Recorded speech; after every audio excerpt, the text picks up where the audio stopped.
বাজারে নিজের দোকানে বসে রাখি বিক্রি করছিল। তখনই গ্রামের একজন ব্যক্তি অঞ্জুর দোকানে এসে বলল, আমার একটা রাখি লাগবে জ্যোতি, তা একটা রাখির দাম কত বটে? রাখির কোনো দাম হয় না দাদা, সেটা তো অমূল্য হয়। অঞ্জুর কথা শুনে বিল্লু হাসতে লাগলো। দোকানে বসে বসে বেশি ভাষণ দেওয়ার কোনো দরকার নেই বটে জ্যোতি বটে। তোমার এই ভাষণ তুমি তোমার দোকান একেবারে নষ্ট করে দেবে বটে। আরে এই দুনিয়াতে সব জিনিসের একটা দাম থাকে, তাই না বটে? আমি তো শুধু এমনি বলছিলাম। এমন ভাবে বলছো জানো বটে, কতজন ভাইকে জানো তুমি রাখি পড়াও, তাই না বটে? আরে সবাই জানে বটে যে তোমার কোনো ভাই নেই বটে। এইটুকু বলে বিল্লু অঞ্জুর মজা ওড়াতে ওড়াতে ওখান থেকে বেরিয়ে গেল। সন্ধেবেলায় অঞ্জু উদাস হয়ে নিজের মা কৌশল্যাকে বলল, মা, রাখি বন্ধনের উৎসব যখনই আসে আমার খুব আফসোস হয়। যদি আমারও একটা ভাই থাকতো যাকে আমি রাখি বাঁধতে পারতাম। ওইসব ছাড়, আর এটা বল, আজ কত বিক্রি হয়েছে? আজকে শুধু 200 টাকার বিক্রি হয়েছে মা। অঞ্জুর কথা শুনে কৌশল্যা অবাক হয়ে বলে, মা, তুই তো জানিস আমি পঞ্চায়েত প্রধানের থেকে ঋণ নিয়ে রাখির দোকান নিয়েছিলাম, আর পঞ্চায়েত প্রধান আমাকে একটা শর্তেই টাকা দিয়েছিল যে আমাকে ওনার টাকা রাখি বন্ধনের আগেই ফেরত দিতে হবে, তাও আবার সুদ সমেত। মা, আজকাল আর্টিফিশিয়াল আর ব্র্যান্ডেড রাখির যুগ এসেছে। আমাদের হাতে তৈরি রাখি এখন আর কেউ কিনতেই চায় না। কিন্তু তুমি চিন্তা করো না, কালকে আমি সব বাড়িতে গিয়ে রাখি বিক্রি করব। আমার বিশ্বাস আছে আমাদের রাখির বিক্রি নিশ্চয়ই বাড়বে। পরের দিন অঞ্জু বাড়িতে বাড়িতে গিয়ে রাখি বিক্রি করার জন্য প্রয়াস করলো, কিন্তু অঞ্জুর রাখি কেউ কিনল না। অঞ্জু উদাস হয়ে নিজের দোকানে গিয়ে বসে পড়ল। তখনই একজন বয়স্ক মহিলা অঞ্জুর দোকানে এসে অঞ্জুকে বলল, কি হয়েছে, তুমি এত উদাস হয়ে কেন বসে আছো? ভেবেছিলাম বাড়িতে বাড়িতে গিয়ে রাখি বিক্রি করব, তো সন্ধেবেলা অবধি ভালো বিক্রি হবে, কিন্তু আমার মায়ের হাতের তৈরি রাখি কেউ কিনছেই না। আমি গ্রামের সীমান্ত পাড়ে জঙ্গলে ঝুপড়ি বানিয়ে থাকি। কালকে তুমি তোমার রাখি নিয়ে আমার কাছে এসো, আমি তোমার সব রাখি কিনে নেব। ওই মহিলার কথা শুনে অঞ্জু খুশি হয়ে গেল। সন্ধেবেলায় অঞ্জু বাড়ি চলে গেল। অঞ্জুর মা উদাস হয়ে অঞ্জুকে বলল, মা, আজকে তো তোর চেহারায় ক্লান্তির ছাপ পুরোপুরি বোঝা যাচ্ছে। আজ কত টাকার বিক্রি হলো? মা, আমি গ্রামের সব ঘরের দরজাতে গিয়ে জিজ্ঞেস করেছি, কিন্তু কেউই রাখি কিনল না। অঞ্জুর কথা শুনে কৌশল্যা ফুপিয়ে ফুপিয়ে কাঁদতে শুরু করলো। তোমার বয়স তো পড়ালেখার ছিল, কিন্তু এখন এই বয়সে তুমি বাড়ি বাড়ি গিয়ে রাখি বিক্রি করছো। যদি আমার শরীর খারাপ না হতো, যদি তোমার কোনো ভাই হতো। তখনই ওখানে গ্রামের পঞ্চায়েত নিজের বন্ধু বীরজুকে নিয়ে এসে পৌঁছালো। কৌশল্যা, তুমি হয়তো ভুলে যাচ্ছ যা আমার পয়সা তুমি আজকেই দেবার ছিল, সেটাও সুদ সমেত। প্রধান বাবু, আমি আপনার থেকে যে টাকা ধার নিয়েছিলাম সেই টাকা দিয়ে আমি আর আমার মেয়ে খুব কষ্ট করে রাখি বানিয়েছিলাম। ভেবেছিলাম রাখি বন্ধনের উৎসবে ওই রাখিগুলো বিক্রি হয়ে যাবে আর কিছু টাকা আমরাও পেয়ে যাব, কিন্তু এই বছর বিক্রি নায়ের মতনই হয়েছে। তোমার মেয়ের কাছ থেকে কে রাখি কিনবে কৌশল্যা? তোমার মেয়ে বাজারে রাখি কম বিক্রি করে, বেশি তো ভাষণ দেয়, তাতে আমার কি যায় এসে যায়? আমার শুধু আমার পয়সা লাগবে। প্রধান বাবু, বিশ্বাস করুন, যেইটুকু বিক্রি হয়েছিল তাতে আমাদের এক বেলার খাবারও জোটেনি। কোনো ব্যাপার নয়, তুমি যে রাখিগুলো তৈরি করেছো সেই রাখি নিয়ে গিয়ে আমি আমার দাম তুলে নেব। হ্যাঁ। এইটুকু বলেই পঞ্চায়েত প্রধান নিজের বন্ধু বীরজুকে বলল, আরে দেখছো কি, কৌশল্যার বাড়িতে যত রাখি রাখা আছে সব তুলে নাও। বীরজু সব রাখি উঠিয়ে নিল। দেখো কৌশল্যা, তোমার রাখিগুলো কবজা করে আমি আমার দাম তো তুলে নেব ঠিকই, কিন্তু সুদটা এখনো বাকি রয়েছে। তোমার মেয়ে এমনিতেও এখন বড় হয়েছে, আর আমার ভাইজি চন্দুও বিবাহের যোগ্য হয়েছে বটে। যদি রাখি বন্ধনের আগে আমার পয়সা না দিতে পারো আমাকে, তাহলে তোমার মেয়েকে তুলে নিয়ে চলে যাব আমি, আর আমার ভাইজি চন্দুর সাথে ওর বিবাহ করিয়ে দেব। গ্রামের সবাই জানে যে আপনার ভাইপো 1 নম্বরের মদখোর আর আয়েশি। যদি তুমি চাও যে এমনটা যাতে না হয় তাহলে রাখি বন্ধনে 2 দিন আগে আমার পয়সা আমাকে দিয়ে দিও। এইটুকু বলে পঞ্চায়েত প্রধান নিজের বন্ধু বীরজুকে নিয়ে রাখি নিয়ে ওখান থেকে চলে গেল। পরের দিন অঞ্জু গ্রামের থেকে দূরে একটা গাছের নিচে দাঁড়িয়ে কাঁদছিল, আর তখনই সেই বৃদ্ধ ওর কাছে এলো। আমি সকাল থেকে তোমার অপেক্ষা করছিলাম, কিন্তু তুমি রাখি নিয়ে আমার কাছে এলেই না। অঞ্জু ওই বৃদ্ধাকে সব গল্প বলল। আমি আর আমার মা কাল থেকে আর কিচ্ছু খাইনি, আর তার উপর থেকে প্রধান ধমকি দিয়ে গেছে, তো আমি কি করব? চলো আমার সাথে আমার ঘরে চলো, আমি তোমাকে কিছু দেখাতে আর বলতে চাই। অঞ্জু ওই বৃদ্ধার সাথে চলে গেল। ওই বৃদ্ধা নিজের ঘরে গিয়ে একটা রাখি অঞ্জুকে দিল। জানো এটা কি? এটা তো একটা রাখি। এটা কোনো সাধারণ রাখি নয়, এটা একটা জাদুই রাখি।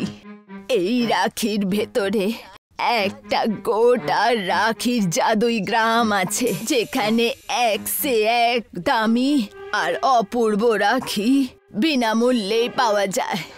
আর রাখির গ্রামে রাখির প্রতিযোগিতাও হয়। যেই মেয়ে রাখির প্রতিযোগিতায় জিতে যায় সে একটা ভাইও পায়। ওই বৃদ্ধার কথা শুনে অঞ্জু অবিশ্বাস্য নজরে ওকে বলল, তুমি কোথাও আমার সাথে মজা তো করছো না? আর তুমি সেই জাদুই রাখির ব্যাপারে এত কিছু কি করে জানলে? কারণ ওই গ্রামের পঞ্চায়েত প্রধান কোনো পুরুষ না, বরঞ্চ একজন মহিলা, আর আমি ওই গ্রামের প্রধান। এখন এই রাখি নিজের হাতে চেপে ধরো আর নিজের চোখ বন্ধ করো। যেই তুমি তোমার চোখ খুলবে, তুমি স্বয়ং নিজেকে জাদুই রাখির গ্রামে দেখতে পাবে। পর মুহূর্তেই ও নিজেকে একটা অদ্ভুত গ্রামে দেখতে পেল, যেখানে রাখির বড় বড় দোকান লেগেছিল। তখনই ওর কানে একটা আওয়াজ শুনতে পেল। আরে ভাই, কে কে যে রাখির প্রতিযোগিতায় অংশগ্রহণ করবে? অঞ্জু দেখল যে একজন দোকানদার একটা বড় রাখির দোকানে আওয়াজ দিচ্ছিল। অঞ্জু তৎক্ষণাৎ সে দোকানদারের কাছে গিয়ে বলল, এটাই কি সেই জাদুই রাখির গ্রাম? হ্যাঁ, এটাই হলো জাদুর রাখির গ্রাম বটে। আমি এই প্রতিযোগিতায় অংশ নিতে চাই। দোকানদার অঞ্জুর সামনে 3টে রাখি রাখলো।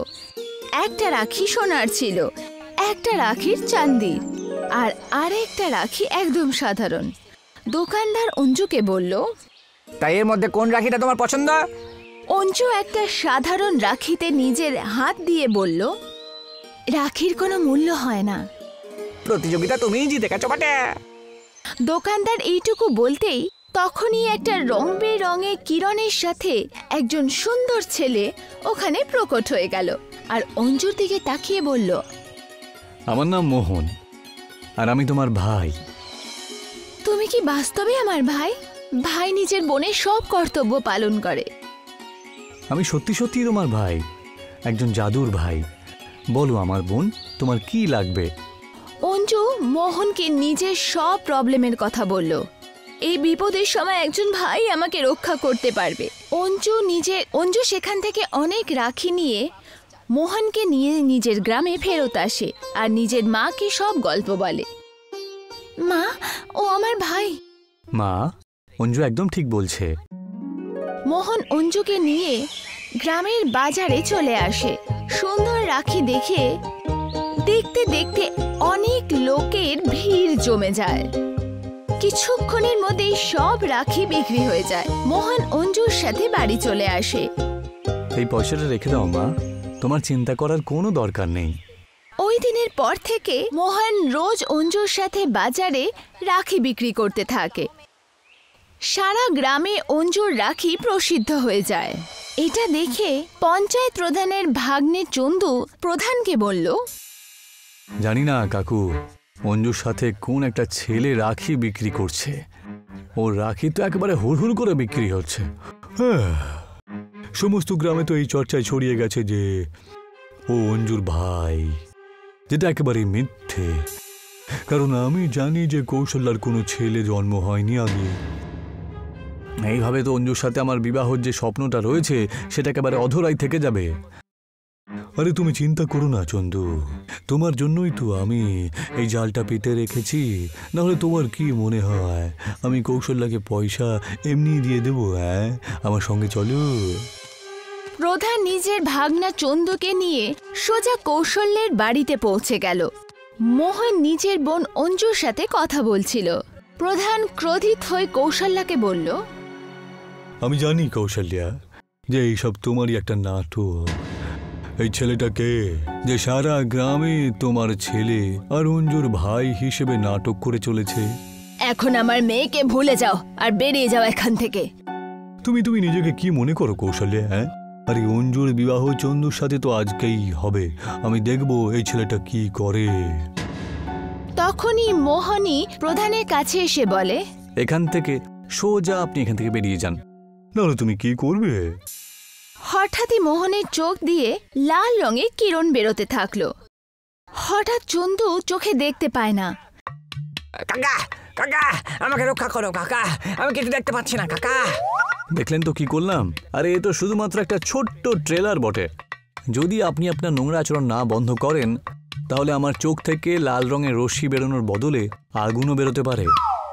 আমায় ক্ষমা করে দাও, আমাকে আর আমার ভাইজিকে ঠিক করে দাও, আর এখান থেকে যেতে দাও। আমি কথা দিচ্ছি আমি কাউকে কিচ্ছু বলবো না। একটা শর্তে আমি তোমাদের দুজনকে ঠিক করতে পারি, যে তোমাদের দুজনকে এই মুহূর্তে এই গ্রাম ছেড়ে চলে যেতে হবে। আমি রাজি, আমি একদম রাজি। আরে আমি শুধু গ্রাম নয়, আমি এই পৃথিবীতে দেশেও থাকবো না। সত্যি এটা ছিল। চন্দু আর প্রধান খুব ভয় পেয়ে গেছিল। মোহন ওদের দুজনকে শায়েস্তা করে দিয়েছিল। ওরা দুজনে খুব ভয় পেয়ে তৎক্ষণাৎ গ্রাম ছেড়ে পালিয়ে গেল। কিছুদিনের মধ্যেই রাখি পূর্ণিমা চলে এলো। অঞ্জু মোহনের হাতে রাখি বেঁধে বলল, তুমি প্রমাণ করে দিয়েছ যে তুমি আমার সত্যিকারের ভাই। মোহন হাসতে হাসতে বলল। অঞ্জু আর কৌশল্যাকে বলল, এখন আমার যাবার সময় হয়ে গেছে, কিন্তু প্রতিটা রাখি বন্ধনে আমি কয়েকদিন আসে আপনাদের দুজনের কাছে অবশ্যই আসব। আর হ্যাঁ অঞ্জু, তোমার জন্য জাদুর রাখির গ্রামের দরজা সব সময় খোলাই থাকবে। আমাদের প্রধান তো তোমাকে যে রাখিটা দিয়েছিল ওই রাখিটাকে যত্ন করে রেখে দিও। এইটুকু বলেই মোহন সেখান থেকে অদৃশ্য হয়ে গেল। অঞ্জু নিজের মায়ের সাথে সুখী জীবন কাটাতে থাকলো।